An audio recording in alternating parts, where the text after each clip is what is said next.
भैया हम गाय केसीसी कार्तिक कुमार तूफान तमाम श्रद्धालु के दोनों हाथ जोड़ के प्रणाम करतानी। और ये बात सबके पता हुआ भैया कोरोना वायरस के बारे में, जेकरा से अपन देश से लेकर लगभग दुनिया के 150 देश के संकट में डाल लेवा। और दूसर तरफ ई जवान एस्टेरॉयड गिरे वाला बा।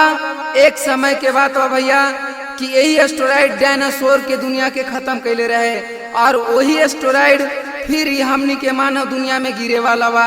एकरे से डर के एगो भक्त माई से गुहार कैसे करता, आई सुनी जा। बोला बोला दुर्गा माई की जय।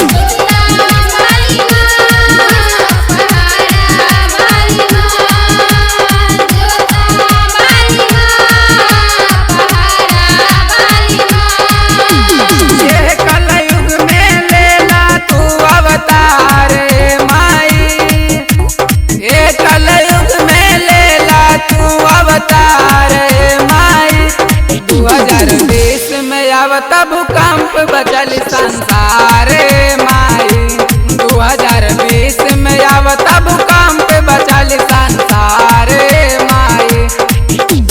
ये कलयुग में लेला तू अवतार माई, ये कलयुग में लेला तू अवतार माई।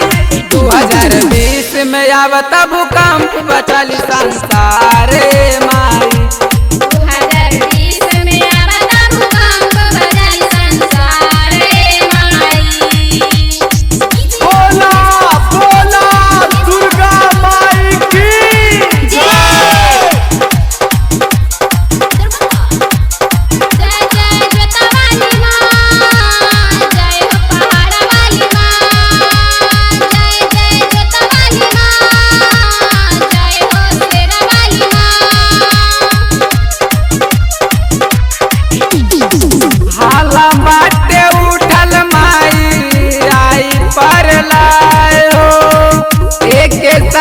खत्म होई बाटे भाई हो, ये बाटे भाई हो। आलम बाटे उठल माई आई पर लाए हो, एक साथ खत्म होई ये बाटे भाई हो। ओके नाम विनाश तू करम विचारे माई, ओके नाम विनाश तू करम विचारे माई। 2020 में आवता भूकंप बचल संसार माई। 2020 में आवता भूकंप बचल संसार माई।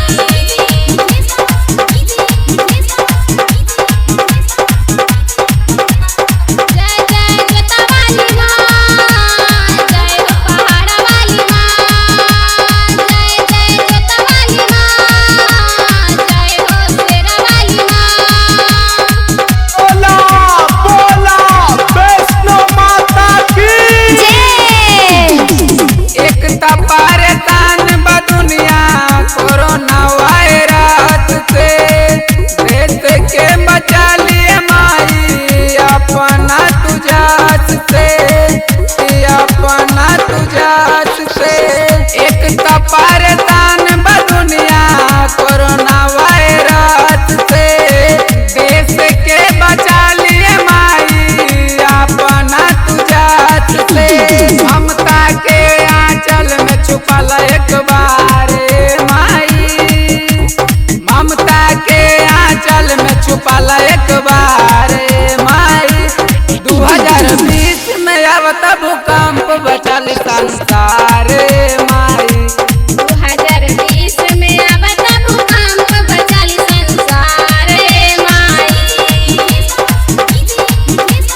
के सुनला पुकारे माई, काली रूप में कार्तिक के सुनला पुकारे माई।